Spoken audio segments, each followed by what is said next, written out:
ሊል ዋይን ከበርድማን ጋር የተዋወቀው ገና በ9 ዓመቱ ሲሆን አባትና ልጅ እየተባሉም ነበር የሚጠሩት። ነገር ግን ከቆይታ በኋላ በተለያዩ ምክንያቶች የተጣሉ ሲሆን ሊል ዋይንም ከሞት ለትንሽ ተርፏል። በዚህ ቪዲዮም የተጣሉበትን ምክንያት ነግራችኋለሁ። 5000 ሰብስክራይበር እንድንገባ ሁላችሁም ሰብስክራይብ አድርጉ፣ እንዲሁም ላይክ እንዳይረሳ። ወደ ቪዲዮ። ሊል ዋይን እና በርድማን ለብዙ ዓመታት አንድ ላይ በመሆን የራፕ ጌሙን ተቆጣጥረውት ነበር። ይህም የተጀመረው ገና ከህፃንነታቸው ጀምሮ ሲሆን ሊል ዋይን 8 ዓመቱ እያለ ራፕ ማድረግ ይጀምራል። ከዓመት በኋላም በርድማን ጋር ይተዋወቅና አንድ ላይ ፍሪስታይል ማድረግ ይጀምራሉ። በርድማንም ካሽ መኒ ሪከርድስን መስርቶ የነበረ ሲሆን በ1997ም ሊል ዋይን፣ ቢጂ፣ ጁቪላይን እና ተርክ አንድ ላይ በመሆን ሃት ቦይስ የተሰኘ ቡድን በካሽ መኒ ሪከርድስ ስር መሰረቱ። የመጀመሪያ አልበማቸውንም ለቀው ከ300,000 በላይ ኮፒዎችን ሸጡ። ሊል ዋይን እና በርድማንም አሪፍ ቡድን የመሰረቱ ሲሆን በአጭር ጊዜ ውስጥም በብዙዎች እየተወደዱ መጡ። ይህንን ተከትሎም ካሽ መኒ የ$30 ሚሊዮን ዲል ከዩኒቨርሳል ሪከርድስ አገኘ። ሃት ቦይሶችም ሁለተኛ አልበማቸውን የለቀቁ ሲሆን ይህ አልበምም ቢልቦርድ ላይ አንደኛ ነበር የተቀመጠው። ከቆይታ በኋላም ካሽ መኒ ከፍተኛ የሆነ የፋይናንስ ችግር ያጋጥመዋል። ይህንን ተከትሎም አብዛኞቹ አባላቶች ሌብሉን እየለቀቁ የወጡ ሲሆን ሊል ዋይን ግን ታማኝ ሆኖ ቆይቶ ሌብሉን ትልቅ ደረጃ አድርሶታል። ሊል ዋይን ለብቻው የሰራው The Black Is Hot የተሰኘው አልበም ቢልቦርድ ላይ 3ኛ የተቀመጠ ሲሆን የተለያዩ ጋዜጣዎች ላይም ቤስት ኒው አርቲስት የሚል ኖሚኔሽን አግኝቷል። ሊል ዋይንም ገና ሙሉ አቅሙን ያልተጠቀመ ሲሆን ካርተር 2 የተሰኘው አልበሙንም በ2005 ለቆ 200,000 ኮፒ በመጀመሪያው ሳምንት ሽጧል። በዛው ዓመትም ሊል ዋይን የካሽ መኒ ሪከርድስ ፕሬዚዳንት ተደርጎ የተሾመ ሲሆን ያንግ መኒ የተሰኘውን የራሱን ሌብልም መስርቶ ነበር። በ2006ም ሊል ዋይን እና በርድማን ላይክ ፋዘር ላይክ ሰን የተሰኘ ቴፕ ለቀው የራፕ ኢንዱስትሪውን ተቆጣጠሩ። ሊል ዋይንም የተለያዩ ሪከርዶችን እየሰበረ ቶፕ ሴሊንግ አርቲስት ሆነ። ከቆይታ በኋላም ሊል ዋይን ኒኪ ሚናጅን እና ድሬክን ለያንግ መኒ ያስፈረማቸው ሲሆን የተለያዩ ሂት የሆኑ ስራዎችንም አንድ ላይ ሰርተዋል። በ2011 ሊል ዋይን The Carter 4ን ለቆ ግማሽ ሚሊዮን ኮፒዎችን በመጀመሪያው ሳምንት የሸጠ ሲሆን ይህም በጣም ከባድ ቁጥር ነው። ነገር ግን ይህ ሁሉ ዝናና ሀብት ሲመጣ የነ ሊል ዋይን ሌብል ውስጥ ጸብ ተፈጠረ። የጸባቸውን ምክንያቱም አሁን ልንገራችሁ።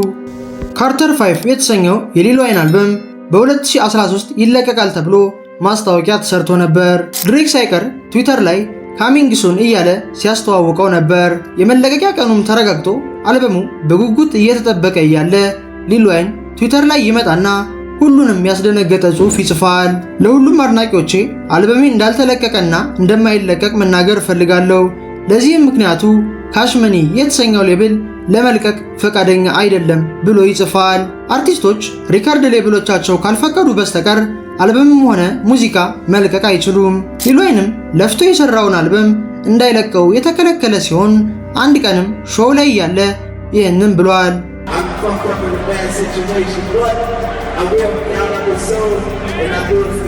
ሊል ዋይንም ሶሪ ፎር ዘ ዌይት 2 የተሰኘ ሚክስቴፕ ለቆ ሺት በተሰኘው ትራክ በርድማንንና ካሽ መኒ ሪከርድስን ተሳድበዋል። የተለያዩ ኢንተርቪዎች ላይ ሲቀርብም በርድማንን በመጥፎ የሚያነሳው ሲሆን ጸባዩም ለስራ እንደማይመች ተናግሯል። በሊል ዋይን እና በበርድማን መካከልም ቢፍ መኖሩን ብዙዎች ያወቁ ሲሆን አብዛኛው ሰውም ለሊል ዋይን ነበር የወገነው። ሊል ዋይንም የ$51 ሚሊዮን ካሳ ከካሽ መኒ ሪከርድስ እንዲሰጠው በርድማንን ይከሳል። የክሱ ምክንያትም በርድማን ካርተር 5 የተሰኘው አልበም በጊዜው እንዳይለቀቅ በማዘግየቱ ሲሆን በተጨማሪም ሊል ዋይን ከዚህ ሌብል ለቆ የራሱን ያንግ መኒ የተሰኘውን ሌብል ለማስቀጠል ፈልጎ ነበር። በርድማን ግን ይህንን በቀላሉ ያልፈቀደ ሲሆን ሊል ዋይንም ባገኘው አጋጣሚ በሙሉ በርድማንን ይሰድበው ነበር። አንድ ቀን እንኳን ፍሎሪዳ በነበረው ሾው ላይ ፋክ ካሽ መኒ ብሎ ተሳድቧል። ከ3 ሳምንት በኋላም ሊል ዋይን ከሞት ለትንሽ የተረፈ ሲሆን ይህም ከበርድማን ጋር በነበረው ቢፍ ምክንያት ነበር። አንዳንድ ሰዎችም ሊል ዋይንን ሊያስገድለው የነበረው ያንግ ተግ ነው እያሉ ያወሩ ሲሆን ለዚህም ምክንያቱ ሊል ዋይን እና ያንግ ተግ በመጣላታቸው ነበር።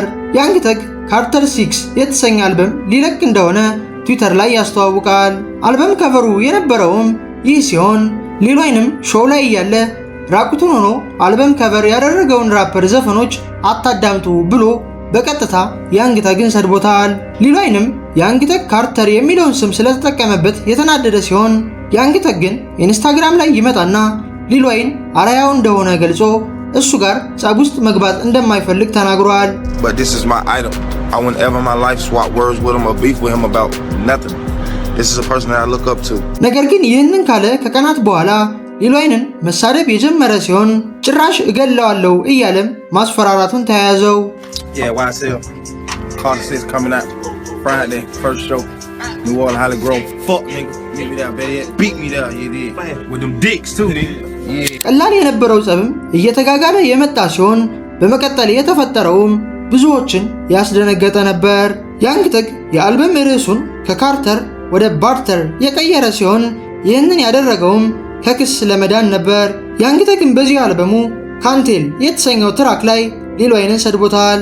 ሊል ዋይን ደግሞ የተለያዩ ሾዎች ላይ የያንግ ተግን አልበም የሚያናንቅ ሲሆን በዚህም ያንግ ተግ በጣም ተናዷል። ኤፕሪል 26 2015 ላይም ሊል ዋይን የያንግ ተግ ከተማ በሆነችው አትላንታ ሾው ነበረው። በጊዜውም ፐርፎርም አድርጎ ወደ ሆቴሉ እየተመለሰ ያለ የሆነ ሰው ሊገለው ሞክሮ ነበር። የሊል ዋይን ቱር ባስ በፖሊሶች ታጅቦ እየሄደ ነበር። ፖሊሶችም ትንሽ ከሸኟቸው በኋላ የተመለሱ ሲሆን ይችን አጋጣሚ የተመለከቱ ጠላቶችም ወደ ቱር ባሱ ተጠግተው የጥይት ናዳ ያወርዳሉ። እንደ ድል ሆኖም ማንም ሰው ያልተጎዳ ሲሆን ለዚህ የግድያ ሙከራም ያንግ ተግ ተጠርጥሯል። ፖሊሶችም የያንግ ተግ ማናጀር የሆነውን ጂሚ ዊንፍሬን ይይዙትና ኢንቨስቲጌሽን ይጀምራሉ። አንዳንድ መረጃዎች እንደሚያሳዩትም የሊል ዋይን ቱር ባስ ከመመታቱ በፊት ያንግ ተግ ከጂሚ ጋር ለ12 ደቂቃ በስልክ አውርተዋል። ብዙ ሰዎችም በዚህ የተገረሙ ሲሆን በዛን ቀን ግን ያንግ ተግ ብቻ አልነበረም ጂሚ ጋር በስልክ ያወራው። የሊል ዋይን የረጅም ጊዜ ጠላት የሆነው በርድማንም እንዲህ እያለ ጂሚ ጋር አውርቶ ነበር።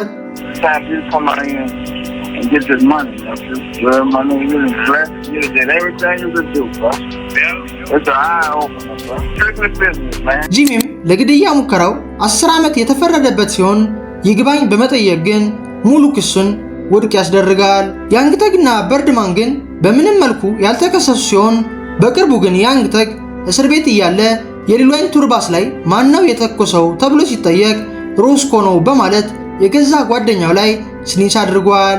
በ2015 ደግሞ ዊንፍሪ በርድማን ላይ ስኒች ያደረገ ሲሆን ነገር ግን በርድማን በጊዜው በነበረው ዝናና ሀብት ምክንያት ምንም አይነት ክስ አልቀረበበትም። ይህም የአሜሪካ ሕግ ላይ ጥያቄ ያስነሳ ሲሆን ብዙ የሊል ዋይን አድናቂዎችም በዚህ ተናደው ነበር። ሊል ዋይን ከበርድማን ጋር የገባበት ቢፍ ብዙም ሳይቆይ የበረደ ሲሆን እንደ ድሮው ግን ጓደኛሞች ሆኖ አልቀጠሉም።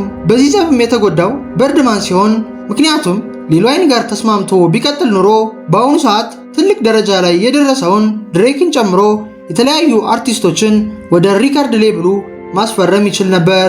ሊል ዋይን ድሬክን እና ኒኪ ሚናጅን ጨምሮ የተለያዩ አርቲስቶችን ትልቅ ደረጃ እንዲደርሱ የረዳቸው ሲሆን እነ ድሬክም የተለያዩ ኢንተርቪዎች ላይ ይህንን ይመሰክራሉ።